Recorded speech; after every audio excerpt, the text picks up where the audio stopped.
नमस्कार साथियों, study group रब चौहान यूट्यूब चैनल में आप सभी का हार्दिक अभिनंदन, स्वागत। आप सभी को नमस्कार। कल हमने विसर्ग संधि पढ़ी थी। विसर्ग संधि के कुछ नियमों को देखा, कुछ नियम और रह गए थे। उन नियमों पर आज हम बात करेंगे, चर्चा करेंगे। तो हमारा प्रकरण जो चल रहा था विसर्ग संधि, उसको हम पढ़ रहे हैं। तो विसर्ग संधि के अंदर देखो, आज एक सूत्र हसीच है, उसको देखते हैं पहले, उसके बाद में अन्य नियमों को देखेंगे। हसीच क्या कहता है? ये कहता है कि ह्रस्व क्या ह्रस्व ए वर्ण के बाद विसर्ग क्या रहे? विसर्ग के बाद क्या हो? हस प्रत्याहार होना चाहिए। हस प्रत्याहार होना चाहिए, ठीक है। हस प्रत्याहार होना चाहिए, ठीक। हस प्रत्याहार के अंदर कौन कौन से वर्ण आते हैं पहले ये देख लेते हैं। हस प्रत्याहार के अंदर कौन कौन से वर्ण आते हैं? तो देखो, वर्ग का, तीसरा, चौथा, पांचवा है, य, व, र और ल, ये वर्ण आते हैं, ठीक है। अब ये क्या कर रहे हैं? द्वारा देखो, ह्रस्व ए वर्ण के बाद विसर्ग के बाद हस प्रत्याहार रहे तो वहां पर क्या होता है? रहे तो वहां विसर्ग के स्थान पर क्या हो जाता है? उ वर्ण हो जाता है। क्या हो जाता है? उ वर्ण हो जाता है। अब क्या होगा? देखो इधर क्या हो जाता है? उ हो जाता है। इसको पैटर्न के हिसाब से देखते हैं। देखो, अभी यहाँ पैटर्न में लिखता हूँ इसका। ये क्या है? इस पहले क्या आएगा? ह्रस्व ए आएगा। क्या आएगा? ह्रस्व ए आएगा। ह्रस्व ए के बाद में क्या कह रहा है? ह्रस्व ए के बाद विसर्ग क्या रहे? विसर्ग रहे। ये विसर्ग लगा दिए। उसके बाद में क्या होना चाहिए? उसके बाद कह रहा है हस प्रत्याहार। हस प्रत्याहार के अंदर कौन से वर्ण आएंगे? वो मैंने बता दिए। वर्ग का, तीसरा, चौथा, पांचवा है, य, व, र और ल, ये वर्ण होंगे। तो वहां इस विसर्ग को क्या हो जाएगा? इस विसर्ग को उ हो जाता है। पैटर्न को जो रहेगा वो क्या रहेगा? हमारा ये पैटर्न रहने वाला है, ठीक है। पहले ह्रस्व ए होगा, उसके बाद विसर्ग होगा, उसके बाद हस प्रत्याहार होंगे। तो वहां पर इस विसर्ग के स्थान पे क्या हो जाएगा? उ हो जाता है। कल जो हमने देखा उसमें क्या था? ह्रस्व ए के बाद में विसर्ग रहे, विसर्ग के बाद में ह्रस्व ए रहे, तो वहां भी क्या हो जाता है? विसर्ग के स्थान पे उ हो जाता है। तो यानी यहाँ पे क्या है? उ कार्य हो रहा है मुख्य रूप से। तो इसलिए क्या, विसर्ग संधि के अंतर्गत इसे उत्वय संधि भी कह देते हैं। वैसे ही क्या उत्वय संधि है, वो क्या विसर्ग संधि का ही एक भेद है। अपने इतना ध्यान रखना है कि यहाँ पे विसर्ग संधि होती है। इसके उदाहरणों को अपन देखते हैं। अब उदाहरणों को हम देखेंगे। जैसे उदाहरण लेते हैं, शिवो वंदे। क्या है उदाहरण? है शिवो वंदे। अब एक उदाहरण लिया, इसका संधि विच्छेद करते हैं। क्या बनता है? शिव प्लस में वंदः। अब यहाँ पे देखो आप, ये क्या कह रहा है? यानी शिव प्लस में वंदे। अब यहाँ पे देखना अपने को कि शिव, व के अंत में क्या है? वह जो है उसके अंत में क्या स्वर ए है? स्वर ए के बाद में क्या है? विसर्ग है। विसर्ग के बाद में जो ये वह है, ये देखना है कि हल प्रत्याहार के अंतर्गत आता है कि नहीं आता है। यानी हल क्या हस प्रत्याहार के अंतर्गत आने वाला वर्ण है या नहीं है। तो हम देखते हैं, यहाँ से देखते हैं। वर्ग का तीसरा, चौथा, पांचवा है, ये, वह, रे। तो ये देखो वह है ना, तो वह है तो क्या हो जाएगा? अब फिर विसर्ग को उ हो जाना चाहिए, कोई दिक्कत नहीं है। तो अब ये विसर्ग के स्थान पे उ हो जाएगा। क्या हो जाएगा? उ हो जाएगा। तो अब यहाँ पे क्या है? शिव, ये इसके वह कितने मिल जाएगा? उ वंदः। अब यहाँ पे कौन सी संधि हो जाएगी? इधर ए है, इस साइड में क्या है? उ है। तो दोनों के स्थान पे क्या हो जाता है? ओ हो जाता है। तो अब यहाँ क्या हो जाएगा? शिव प्लस में ओ और वंदः। अब इसको बना देंगे तो क्या हो जाएगा? क्या बन जाएगा? शिवो वंदः। क्या बनेगा? शिवो वंदः। इसी प्रकार से अन्य उदाहरण देखो आप।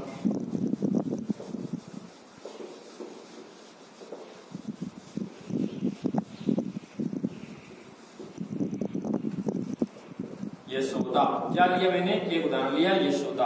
अब देखो यहाँ पे यशः प्लस में दा, यशः प्लस में दा, यशः। अब यहाँ पे क्या है, स के अंत में क्या है, ए के बाद में क्या है, विसर्ग है, विसर्ग के बाद में क्या है, दा यानी द। अब द अगर देखना है, ए तो ए है, उसके बाद में विसर्ग भी है, उसके बाद में द देखो हस प्रत्याहार के अंतर्गत आता है कि नहीं, वर्ग का तीसरा यानी तीसरा चौथा पांचवा वर्ण होना चाहिए, तो वर्ग ये है। तो इन वर्गों के अंदर ये जो वर्ण आएंगे ये किस में आते हैं, हस प्रत्याहार के अंतर्गत आने वाले वर्ण हैं। तो इसमें द देखो है कि नहीं है, तो ये द वर्ग का द है। अब इस विसर्ग के स्थान पे क्या हो जाएगा, ऊ हो जाएगा। तो यस प्लस यस इसमें मिल जाएगा ऊ दा। अब इसमें क्या हो जाएगी, गुण संधि हो जाएगी, तो क्या हो जाएगा, यशोदा। क्या बनेगा, यशोदा बन जाएगा। इसी प्रकार से अन्य उदाहरण देख लो, यशोदा हो गया, मनोहर देखो, मनोहर क्या है, मनोहर है। मनोहर में देखो मनः प्लस में हरः, मनः प्लस में हरः।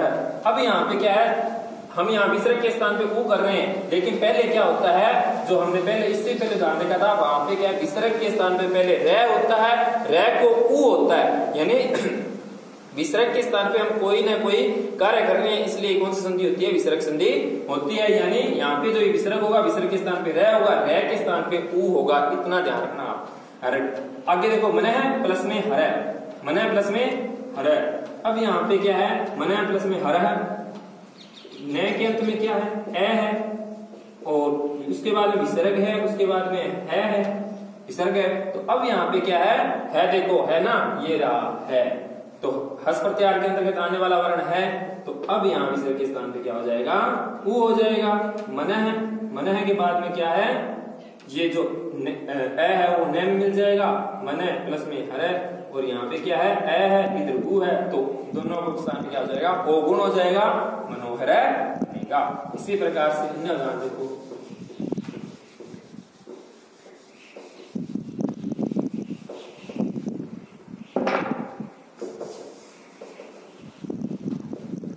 रामो जयति, रामो जयति क्या है, रामः प्लस में जयति, रामः प्लस में जयति।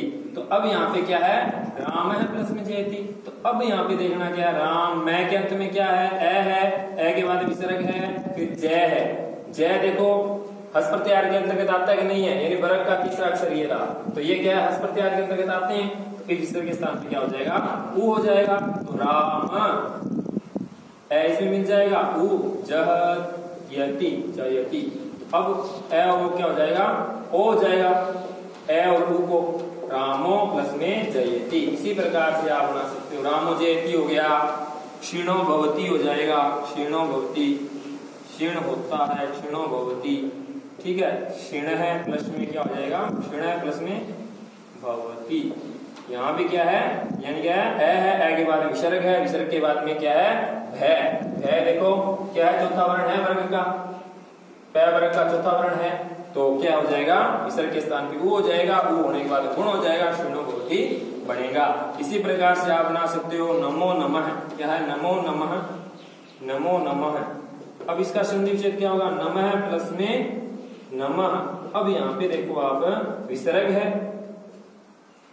न मैं के अंत में क्या है, ए के बाद में क्या विसर्ग है, विसर्ग के बाद में क्या है, न मह। अब यहाँ पे देखो, यानी जो ये न है वो वर्ग का पांचवा अक्षर है ना, किस वर्ग का है, तय वर्ग का पांचवा अक्षर ये रहा, न है ना। तो अब यहाँ पे क्या हो जाएगा, विसर्ग स्थान पे आराम से ऊ हो जाएगा, अरे ये न, ये मैं के अंतर ये आके मिल जाएगा, न मैं प्लस में मैं। अब यहाँ पे क्या है, ए और ऊ को ओ हो जाएगा, नमो नमः बनेगा। क्या बनेगा, नमो नमः बन जाएगा। आगे हम इसके अन्य नियम देखते हैं।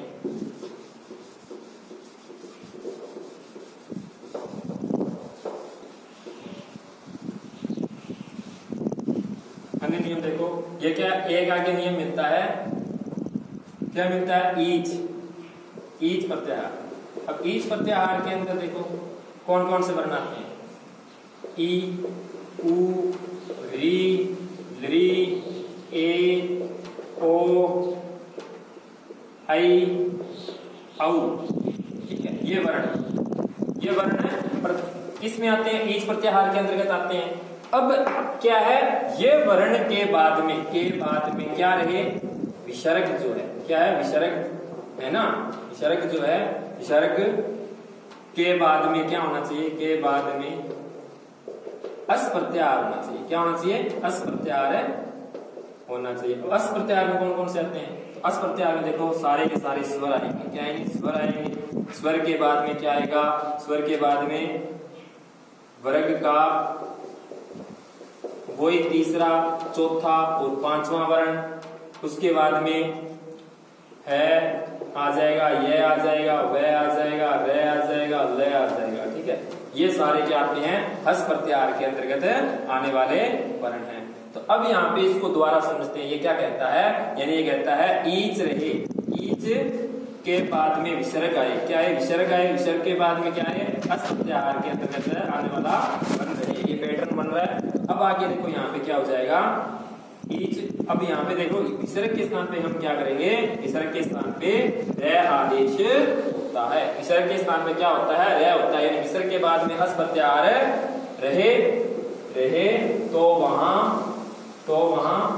विसर्ग के स्थान पर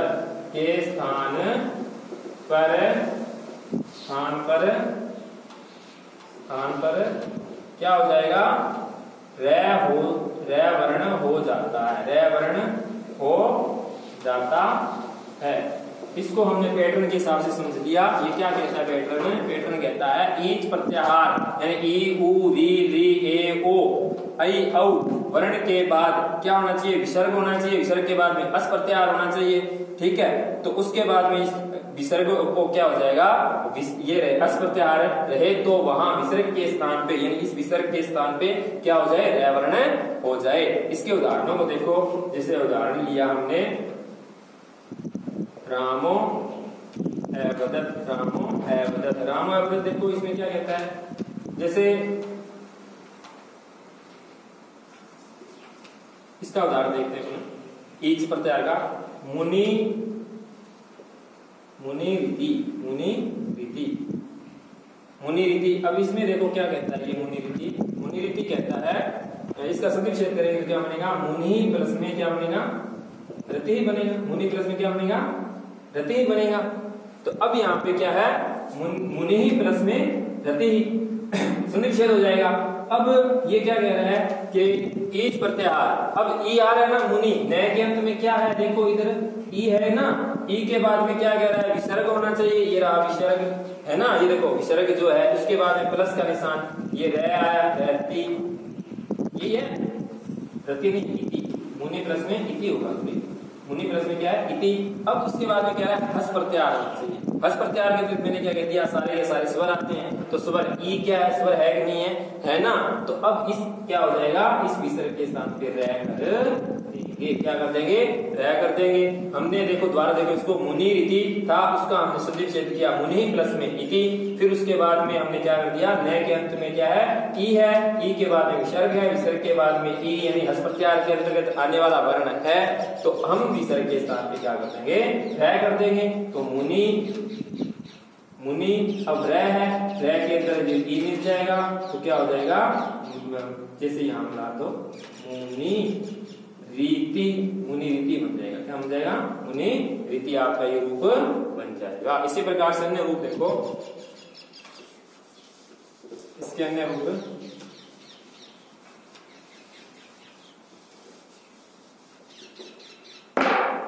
जैसे देखो धेनुर गच्छति, धेनुर गच्छति क्या कहता है। अब इसका संक्षेप करेंगे क्या होगा, धेनु यानी गाय होती है, धेनु गच्छति जाती है, धेनु प्लस में क्या है, गच्छति। अब यहाँ पे देखो क्या कह रहा है, ये मैंने ये वही बात कहा, ईच प्रत्याहार के अंदर से स्वर आते हैं। तो अब ऊ क्या है, ऊ है यहाँ पे अंत में, तो ईच के अंदर आता ही है। फिर उसके बाद में क्या है, विसर्ग है, विसर्ग के बाद में क्या है, गय। अब गय देखो हस प्रत्याहार के अंदर, अस प्रत्याहार के अंतर्गत आता है कि नहीं आता है। तो यानी मैंने क्या कहा था, सारे के सारे स्वर आते हैं। उसके बाद में है ये वह रह आते हैं। उसके बाद में क्या है, वर्ग का तीसरा, चौथा, पांचवा वर्ण आता है। तो गय क्या है, पांचवा वर्ण है। तो यहाँ पे क्या है, गच्छति। अब इसको क्या बना दोगे आप, विसर्ग के स्थान पे क्या हो जाएगा, रे हो जाएगा। धेनु प्लस में रे गच्छति, धेनुर गच्छति क्या बन जाएगा, ये जो रे है वो क्या है, गय पर चला जाएगा, धेनु गच्छति, धेनुर गच्छति रूप बन जाएगा। इसी प्रकार से इनका उदाहरण बना सकते हो आप।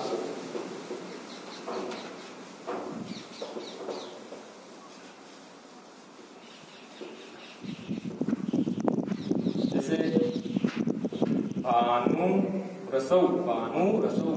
अब इसमें देखो भानु यानी सूर्य, भानु प्लस में असौ, यहाँ पर क्या है, यहाँ पे ऊ है न के अंत में, है कि नहीं है ना, ऊ है तो ऊ के बाद विसर्ग है और उससे इस साइड में क्या है, तो ऊ इच प्रत्याहार के अंतर्गत आते हैं, मैंने बताया था, यानी ए या आ को छोड़ करके सारे स्वर आते हैं इच प्रत्याहार के अंतर्गत। तो ऊ क्या है, इच प्रत्याहार के अंतर्गत आने वाला वर्ण हो गया। तो उसके बाद में ए अस प्रत्याहार के अंतर्गत आता है कि तीसरे के स्थान पे क्या कर देंगे, ऊ कर देंगे, तो रै कर देंगे, क्या कर देंगे, सॉरी रै कर देंगे। तो भा न प्लस में इधर क्या है, ए है असु।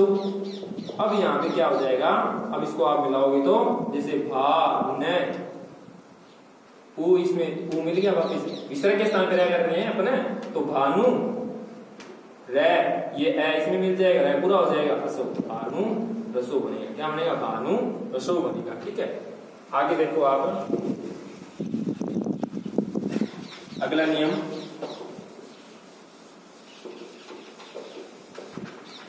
एक नियम मिलता है अव्यय संबंधी, अव्यय संबंधी हिंदी में देख लो, अव्यय संबंधी या विकारांत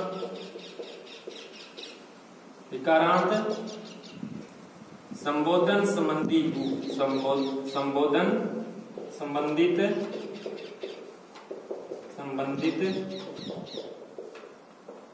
रूपों में, संबंधित रूपों में विसर्ग